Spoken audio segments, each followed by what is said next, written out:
नमस्कार। राष्ट्रीय एजुकेशन में आपका स्वागत है। आज है 15 अक्टूबर। 15 अक्टूबर के रिलेटेड हम इम्पोर्टेंट क्वेश्चन आंसर के बारे में जानेंगे, वो भी विस्तार से। तो ऐसे ही रोज अपडेट पाने के लिए हमारे चैनल पर बने रहिए। तो चलो हम बढ़ते हैं अपने अगले क्वेश्चन की ओर। किस देश की कैबिनेट ने बलात्कार के लिए मृत्युदंड की मंजूरी दे दी है? तो इसका आंसर है बांग्लादेश ने।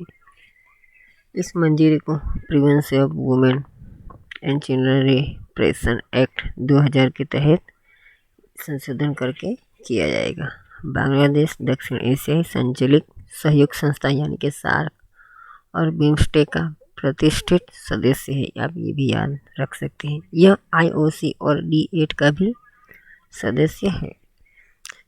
इसका जातीय स्लोगन है जय बांग्ला। बांग्लादेश के न्याय और कानून मंत्री हैं अनीसुल हक। आप ये भी याद रख सकते हैं।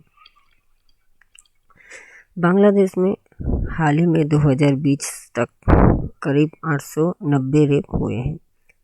इनमें से कितनी पीड़ितों की मौत हो गई है, इसको लेकर बड़ा विरोध प्रदर्शन भी हुआ था, जिसके चलते बलात्कार आरोपियों को कड़ी सजा का निर्णय लिया गया है। तो बढ़ लेते हैं अगले क्वेश्चन की ओर। ई संजीवनी पहल के कितने लाख टेलीकंसल्टेंट रिकॉर्ड किए गए हैं आज 2020 तक? तो इसका आंसर है 5 लाख। 13 अप्रैल 2020 के महीने में ई संजीवनी OPD की शुरुआत की गई थी। इसकी 23 राज्यों में लागू कर दिया गया है। इसको स्वास्थ्य मंत्री द्वारा लॉन्च की गई थी। तो जैसे ई संजीवनी का लाभ सीधे घर से उठाया जा सकता है, इसको कोविड-19 के देखते हुए इसको लॉन्च किया गया था। सब लाभ ज़्यादा लेने वाले राज्य इस तरह जैसे कि तमिलनाडु, उत्तर प्रदेश, आंध्र प्रदेश, हिमाचल प्रदेश के लोगों ने ज़्यादा इसका लाभ उठाया था। चलो हम बोलते हैं अगले क्वेश्चन की ओर। फेसबुक सार्वजनिक नीति तकनीक के लिए किसी अध्यक्ष के रूप में नियुक्त किया गया है? तो इसका आंसर है सुनील अब्राहम।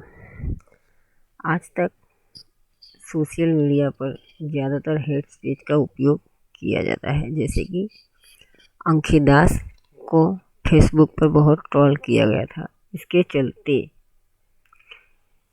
नीति तकनीक के लिए अध्यक्ष के रूप में सुनील अब्राहम को नियुक्त किया गया है।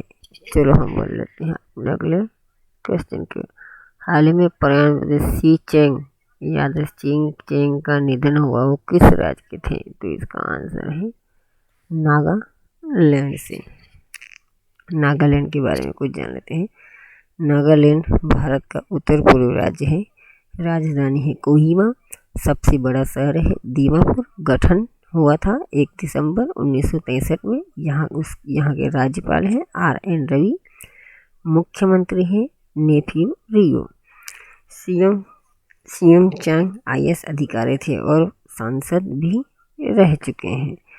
तो बढ़ लेते हैं अगले क्वेश्चन की ओर। NBA का 70वां चैंपियनशिप टाइटल किसने जीता है? तो इसका आंसर है लॉस एंजल्स लॉकर। NBA के बारे में कुछ जानकारी, जैसे कि NBA यानी कि नेशनल बास्केटबॉल एसोसिएशन स्थापना 6 जून 1946 न्यूयॉर्क में हुई थी। पुरुषों का पेशेवर बास्केटबॉल है। चलो हम बढ़ लेते हैं अगले क्वेश्चन की ओर। केंद्र सरकार ने किसान रेल से फलों और सब्जियों की ढुलाई के लिए कितने प्रतिशत की छूट दी है? तो इसका बिल्कुल सही आंसर है 50%। चलो हम चलते हैं अगले क्वेश्चन की ओर। भारतीय फुटबॉल के किस पूर्व कप्तान का 49 आयु की उम्र में निधन हो गया है? तो इसका आंसर है कार्ल्टन चैपमैन। तो कार्ल्टन ने अपने कप्तानी ने 1997 में भारतीय फुटबॉल टीम से चैंपियन ट्रॉफी जीती थी। आप ये भी याद रख सकते हैं। उन्होंने मद्रास में खेले सेफ खेल में 1955 में जीती थी।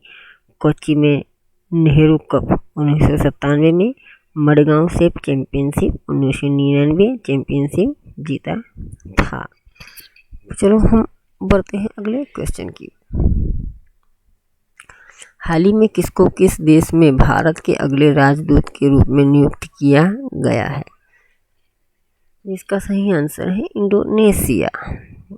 तो जैसे कि 1988 के बैच के भारतीय सेवा अधिकारी मनोज कुमार इंडोनेशिया में अगले राजदूत के रूप में नियुक्त किया जाएगा। हाल में वो मंत्रालय में विशेष सचिव पद पर हैं। चलो हम बढ़ लेते हैं अपने और अगले क्वेश्चन की ओर। आयुष मंत्रालय ने किस राज्य में क्षेत्रीय कच्ची औषधि बंदर की शुरुआत की है?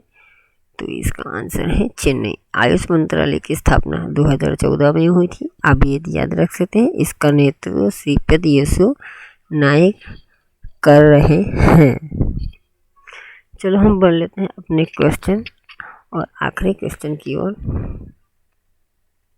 स्कूल बंद होने के कारण विश्व बैंक की रिपोर्ट के अनुसार भारत को कितने अरब डॉलर की नुकसान की आशंका है? तो बिल्कुल इसका सही आंसर है 400 अरब डॉलर की। तो जैसे कि अप्रैल महीने में और मार्च जून जुलाई तक पूरे राज्य भर में स्कूल बंद होने के कारण, यानी कि कोविड-19 की महामारी के चलते लंबे समय तक स्कूल बंद होने के कारण भारत को काफ़ी नुकसान हुआ है। जैसे कि हमने आप सब लोग को आज 1 से 10 करंट अफेयर के बारे में बताया है। तो आपको रोज़ नई अपडेट पाने के लिए हमारे चैनल को पे बने रहिए। आप लोगों का दिल से धन्यवाद। जय हिंद, जय भारत।